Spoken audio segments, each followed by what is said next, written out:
الحمد لله رب العالمين الرحمن الرحيم مالك يوم الدين إياك نعبد وإياك نستعين اهدنا الصراط المستقيم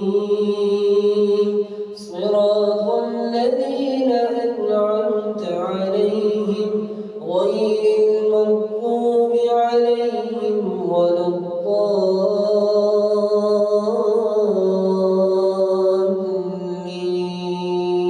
الضالين وما منع الناس أن يؤمنوا إذ جاءهم الهدى إلا أن قالوا أبعث الله بشرا رسولا قل لو كان في الأرض ملائكة يمشون مطمئنين لنزلنا عليهم من السماء ملكا رسولا قل كفى بالله شهيدا بيني وبينكم إنه كان بعباده خبيرا بصيرا ومن يهد الله فهو المهتد ومن يضلل فلن تجد لهم أولياء من دونه ونحشرهم يوم القيامة على وجوههم عميا وبكما وصما مأواهم جهنم كلما خبت زدناهم سعيرا ذلك جزاؤهم بأنهم كفروا بآياتنا وقالوا أئذا متنا وكنا ترابا وعظاما أئنا لمبعوثون خلقا جديدا أولم يروا أن الله الذي خلق السماوات والأرض قادر على أن يخلق مثلهم وجعل لهم أجلا لا ريب فيه فأبى الظالمون إلا كفورا قل لو أنتم تملكون خزائن رحمة ربي إذا لأمسكتم خشية الإنفاق وكان الإنسان قتورا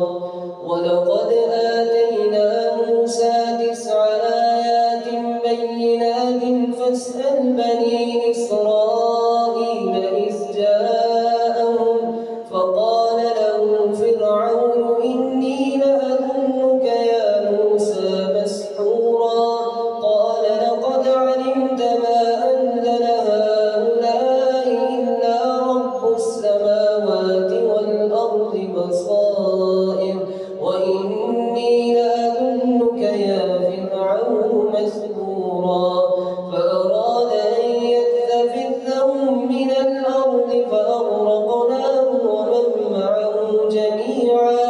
وقلنا من بعده لبني إسرائيل اسكنوا الأرض فإذا جاء وعد الآخرة جئنا بكم لفيفا وبالحق أنزلناه وبالحق نزل وما أرسلناك إلا مبشرا ونذيرا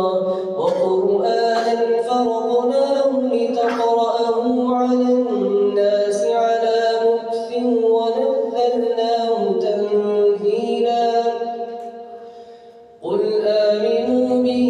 أو لا تؤمنوا إن الذين أوتوا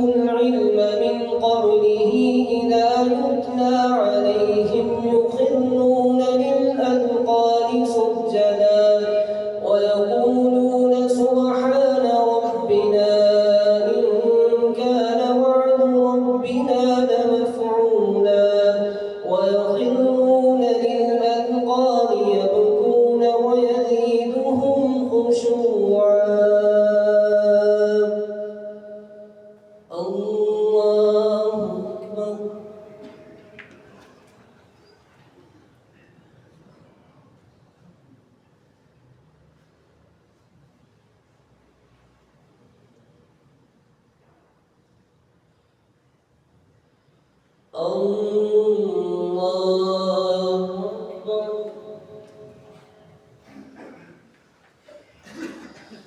قل ادعوا الله أو ادعوا الرحمن أيما تدعوا فله الأسماء الحسنى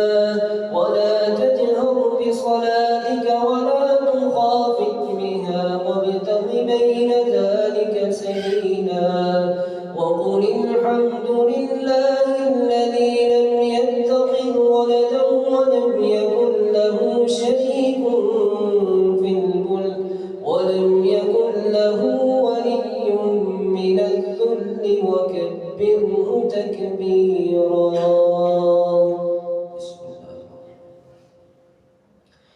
الحمد لله الذي أنزل على عبده الكتاب ولم يجعل له عوجا قيما لينذر بأسا شديدا من لدنه ويبشر المؤمنين الذين يعملون الصالحات أن لهم أجرا حسنا ماكثين فيه أبدا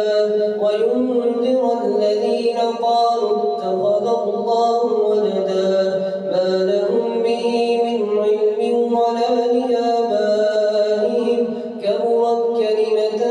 تخرج من أفواههم إن يقولون إلا كذبا فلعلك باقع نفسك على آثارهم إن لم يؤمنوا بهذا الحديث أسفا إنا جعلنا ما على الأرض زينة لها لنبلوهم أيهم أحسن عملا وإنا لجاعلون ما عليها صعيدا جردا أم حسبت أن أصحاب الكهف والرقيم كانوا من آياتنا عجبا إذ أوى الفتية إلى الكهف فقالوا ربنا آتنا من لدنك رحمة وهيئ لنا من أمرنا رشدا فضربنا على آذانهم في الكهف سنين عددا ثم بعثناهم لنعلم أي الحزبين أحصى لما لبثوا أمدا نحن نقص عليك نبأهم بالحق إنهم فتية آمنوا بربهم وزدناهم هدى وربطنا على قلوبهم إذ قاموا فقالوا ربنا رب السماوات والأرض لن ندعو من دونه إلها لقد قلنا إذا شططا هؤلاء قومنا اتخذوا من دونه آلهة لولا يأتون عليهم بسلطان بين فمن أظلم ممن افترى على الله كذبا وإذ اعتزلتموهم وما يعبدون من دون الله فأووا إلى الكهف ينشر لكم ربكم من رحمته ويهيئ لكم من أمركم مرفقا وترى الشمس إذا طلعت تزاور عن كهفهم ذات اليمين وإذا غربت تقرضهم ذات الشمال وهم في فجوة منه ذلك من آيات الله من يهد الله فهو المهتد ومن يضلل فلن تجد له وليا مرشدا. الله أكبر. الله أكبر.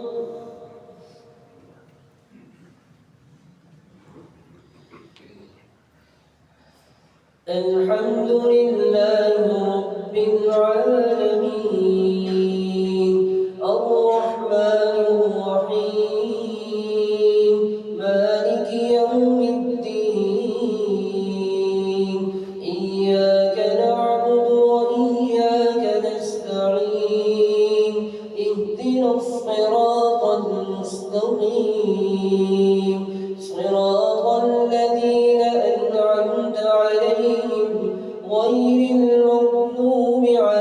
عليهم ولا الضالين آمين. وتحسبهم أيقاظا وهم رقود ونقلبهم ذات اليمين وذات الشمال وكلبهم باسط ذراعيه بالوسيد لو اطلعت عليهم لوليت منهم فرارا ولملئت منهم رعبا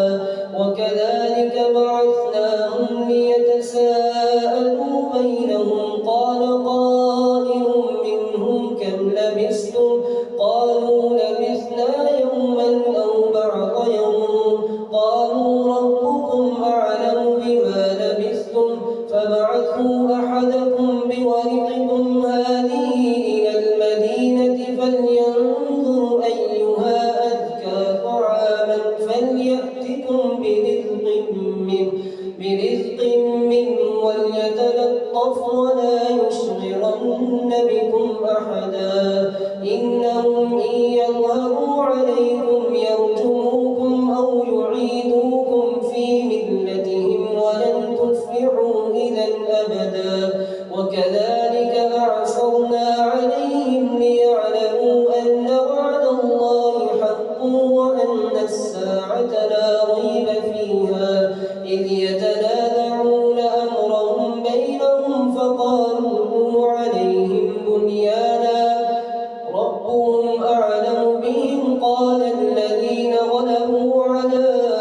أمرهم لنتخذن عليهم مسجدا سيقولون ثلاثة رابعهم كلبهم ويقولون خمسة سادسهم كلبهم رجما بالغيب ويقولون سبعة وثامنهم قل ربي أعلم بعدتهم ما يعلمهم إلا قليل فلا تمار فيهم إلا مراء ظاهرا ولا تستفت فيهم منهم أحدا ولا تقولن لشيء إني فاعل ذلك غدا إلا أن يشاء الله واذكر ربك إذا نسيت وقل عسى أن يهديني ربي لأقرب من هذا رشدا ولبثوا في كهفهم 300 سنين وازدادوا 9 قل الله أعلم بما لبثوا له غيب السماوات والأرض أبصر به وأسمع ما لهم من دونه ولي ولا يشرك في حكمه أحدا الله أكبر السلام عليكم ورحمة الله السلام عليكم ورحمة الله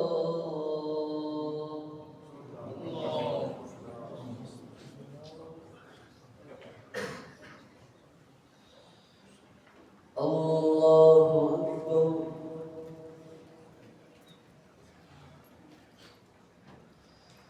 الحمد لله رب العالمين الرحمن الرحيم مالك يوم الدين إياك نعبد وإياك نستعين اهدنا الصراط المستقيم صراط الذين أنعمت عليهم غير المغضوب عليهم ولا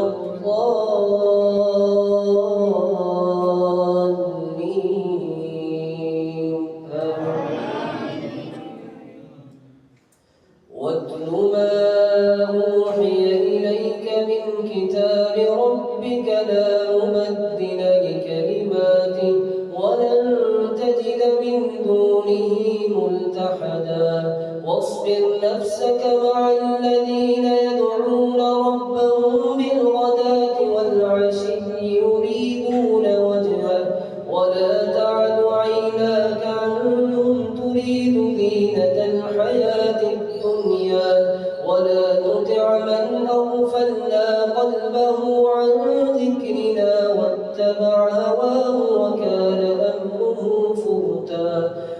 وقل الحق من ربكم فمن شاء فليؤمن ومن شاء فليكفر إنا أعتدنا للظالمين نارا أحاط بهم سرادقها وإن يستغيثوا يغاثوا بماء كالمهل يشفي الوجوه بئس الشراب وساءت مرتفقا إن الذين آمنوا وعملوا الصالحات إنا لا نضيع أجر من أحسن عملا أولئك لهم جنات عدن تجري من تحتهم الأنهار يحلون فيها من أساور من ذهب ويلبسون ثيابا خضرا من سندس واستبرق متكئين فيها على الأرائك نعم الثواب وحسنت مرتفقا واضرب لهم مثل الرجلين جعلنا من أحدهما بجنتين واضرب لهم مثل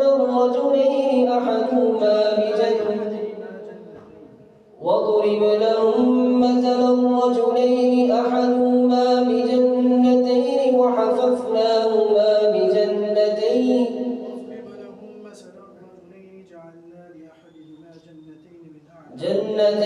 من أعناب وحففناهما بجنة وأعتدنا لهم رزقا كريما وحففناهما بنخل وأعتدنا لهم بينهم زرعا وكان له ثمر فقال لصاحبه وهو يحاوره أنا أكثر منك مالا وأعز نفرا كلتا الجنتين آتت أكلها ولم تظلم منه شيئا وفجرنا خلالهما نهرا وكان له ثمر فقال لصاحبه وهو يحاوره أنا أكثر منك مالا وأعز نفرا ودخل جنته وهو ظالم لنفسه قال ما أظن أن تبيد هذه أبدا وما أظن الساعة قائمة ولئن رددت إلى ربي لأجدن خيرا منها منقلبا قال له صاحبه وهو يحاوره أكفرت بالذي خلقك من تراب ثم من نطفة ثم سواك رجلا لكن هو الله ربي ولا أشرك بربي أحدا ولولا إذ دخلت جنتك قلت ما شاء الله لا قوة إلا بالله إن ترني أنا أقل منك مالا وولدا فعسى ربي أن يؤتيني خيرا من جنتك ويرسل عليها حسبانا من السماء فتصبح صعيدا زلقا أو يصبح ماؤها غورا فلن تستطيع له طلبا وأحيط بثمره فأصبح يقلب كفيه على ما أنفق فيها وهي خاوية على عروشها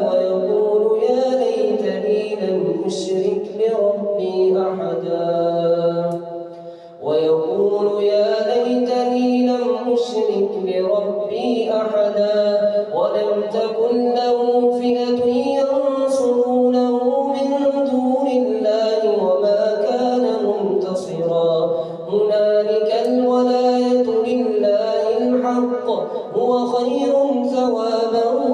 وخير عقبا واضرب لهم مثل الحياة الدنيا كماء أنزلناه من السماء فاختلط به نباتا فأصبح هشيما تذروه الرياح وكان الله على كل شيء مقتدرا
أفتتخذونه وذريته أولياء من دوني وهم لكم عدو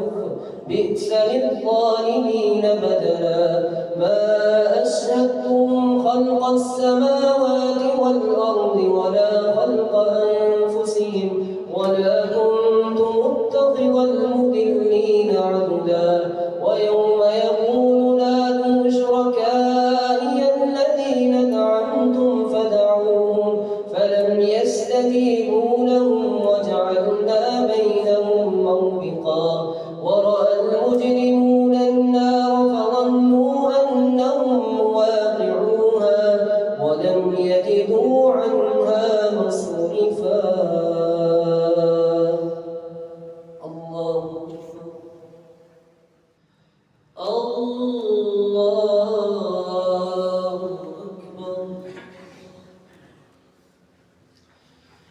الحمد لله رب العالمين الرحمن الرحيم مالك يوم الدين إياك نعبد وإياك نستعين اهدنا الصراط المستقيم صراط الذين أنعمت عليهم غير المغضوب عليهم ولا الضالين آمين.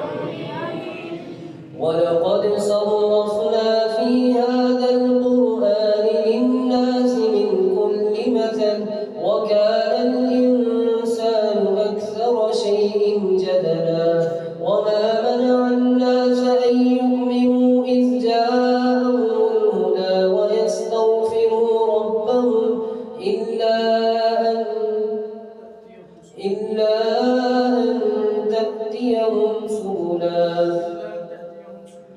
إلا أن تأتيهم سنة الأولين أو يأتيهم العذاب قبلا وما نرسل المرسلين إلا مبشرين ومنذرين ويجادل الذين كفروا بالباطل ليدحضوا به الحق واتخذوا آياتي وما أنذروا هزوا ومن أظلم ممن ذكر بآيات ربه فأعرض عنها ونسي ما قدمت يداه إنا جعلنا على قلوبهم أكنة أن يفقهوه وفي آذانهم وقرا وإن تدعوهم إلى الهدى فلن يهتدوا إذا أبدا وربك الغفور ذو الرحمة لو يؤاخذهم بما كسبوا لعجل لهم العذاب بل لهم موعد لن يجدوا من دونه موئلا وتلك القرى أهلكناهم لما ظلموا وجعلنا لمهلكهم موعدا وإذ قال موسى لفتاه لا أبرح حتى أبلغ مجمع البحرين أو أمضي حقبا فلما بلغا مجمع بينهما نسيا حوتهما فاتخذ سبيله في البحر سربا فلما جاوزا قال لفتاه آتنا غداءنا لقد لقينا من سفرنا هذا نسبا قال أرأيت إذ أوينا إلى الصخرة فإني نسيت الحوت وما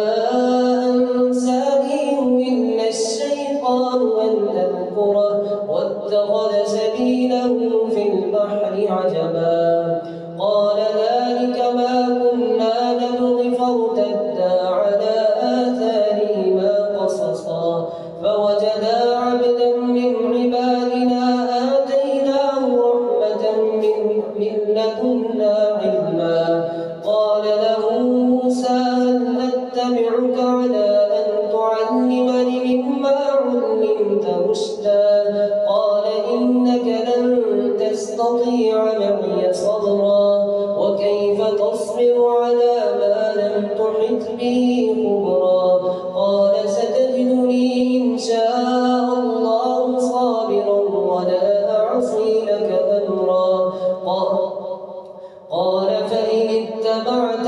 فلا تسألني عن شيء حتى أحدث لك منه ذكرا فانطلقا حتى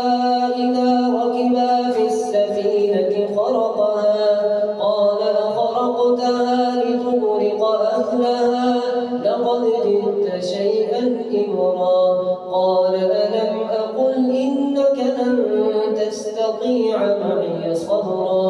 قال لا تؤاخذني بما نسيت ولا ترهقني من أمري عسرا فانطلقا حتى إذا لقيا غلاما فقتله قال أقتلت نفسا زكية بغير نفس لقد جئت شيئا نكرا الله أكبر. السلام عليكم